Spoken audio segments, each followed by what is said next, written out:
Just a brief note regarding marijuana and the legalization of marijuana. There's a lot of people that smoke pot. A lot of people don't think about it, but almost everybody knows somebody that has smoked pot or people that smoke pot regularly. Hell, George W. Bush smoked pot. I haven't heard extensively about it, but it's pretty well known he was an alcoholic and that he used a lot of cocaine and had issues with it. So I imagine he was a pretty heavy pot smoker as a C student in college. Bill Clinton admitted, Bill Maher, Seth MacFarlane, Ricky Gervais. Lots and lots. Just Google celebrities that smoke pot. You would be amazed at the number of people. Hell, Carl Sagan, one of the smartest people of our time, smoked pot and admitted he smoked pot every day. It's just not a criminal thing, despite the fact that it is a criminal thing.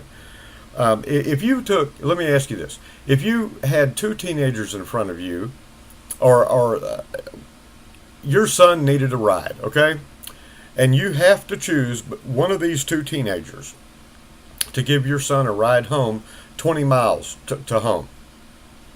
One of the teens, over the period of an hour, has consumed 1 6-pack of 12-ounce Budweisers and a shot of whiskey. Now, we're talking about a teenager. We're not talking about somebody like me that can hold their liquor well. We're talking about an inexperienced drinker, most likely. Or, so the kid that drinks a 6-pack and a shot of whiskey, or a kid who smoked a joint and did a couple of bong hits over the course of an hour. Which one of these kids is going to drive your son home?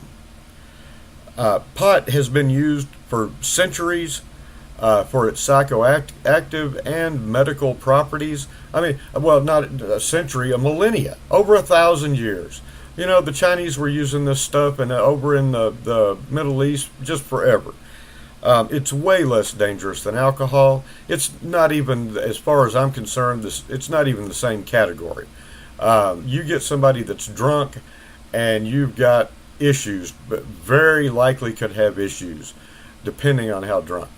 Somebody been smoking pot, all they want is a couple of chocolate chip cookies and a fucking Beavis and Butthead show on TV. And it's just ridiculous to make criminals out of people that get caught with marijuana on them. Now if you've got 1,000 pounds, I could see nowadays maybe that's a little too much, but pot should be just legal. It's used in its natural state, doesn't do any harm, actually does a lot of good, helps a lot of people, and let's legalize marijuana.